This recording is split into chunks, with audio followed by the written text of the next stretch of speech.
The whole thing with the 2020 election just is not going away anytime soon. Seems to be. This. I don't know how this is even going to be a thing because technically this. Well, I think there was holds on these records in Georgia in Fulton County. The holds on these records were related to the voting records in Fulton County. I'm trying to think here. Fannie Willis. That was. I think that's faulty. Anyway, so there's a lot of corruption in that county. What was it? Brad Raffensperger, that with the phone call from hell with Trump where he illegally recorded it. Or was that Brian Kemp? Well, damn, I can't remember now. Oh no, I just know there was an illegal phone call made when Trump was president. Trump was like, "Hey, I want you to find all the votes. Find them," because he knew that some of this stuff, something was going on in this state. And this area was in focal point because of the corruption that seemed to be going on. If I'm not mistaken, I believe that was where the water main break was, and you had two women that did some really weird activities afterwards. That's something you can Google on or X on and see what that was all about. But that was debunked according to records, but still questionable activities took place. I'll just leave it at that. Anyhow, he makes a phone call. Trump makes a phone call and says, "Hey, I need you to find all the votes." And then it was selectively edited, and then it was put out onto these radio stations amongst all the people in the local area. And they thought it was, first of all, it was illegal to record that phone call. Second of all, they selectively edited this phone call, which then brought charges by Fannie Willis of some kind of corruption thing to where they had Trump all hemmed up with some stuff. And by the way, if I'm just recapping what happened, there was a bunch of people that were arrested and brought to the Fulton County Jail and were allowed to sign their own bail, except for a black man.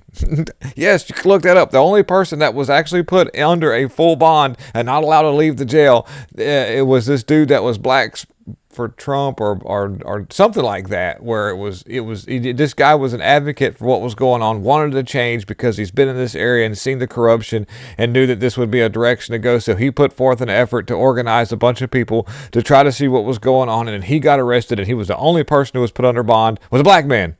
Yeah. Well, I think I've got my facts right. Please in the comment section let me know if I've got it wrong. I'm just doing this all on memory. Okay, but anyhow, this case has not been closed. It's not been dismissed. It's not been compiled with. Georgia State Election Board votes to seek DOJ assistance to obtain voting records from Fulton County in 2020 election. And other than what I just described, there's not a whole lot new going on. They really want to see what happened. They want to look more into the situation. Do you recall that those two women that did what they did in that county, where they actually pulled out all these things from under a table and were just hanging out and doing these weird things with these things? I'm being real broad because of the things that happened. They were given a Presidential Honor Roll Medal of Freedom by Bo Biden himself. Yeah, he gave them all. He gave that mother-daughter duo a medal, Freedom of Honor medals. For basically doing their job, what they were supposed to do. That woman, the mom, actually Instagrammed herself committing these crimes. Part of this. Yeah.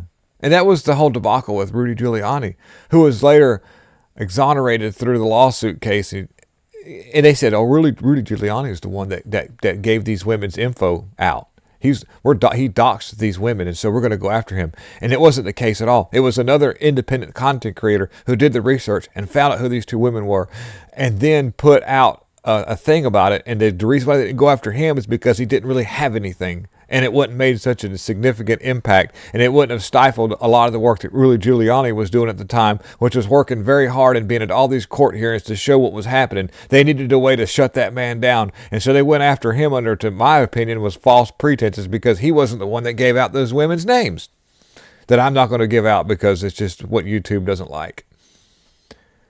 Anyways, just kind of giving you a little heads up what's happening in Georgia. Thank you for watching, and have a wonderful day. And a little recap is always nice. Have a good one. I'm out.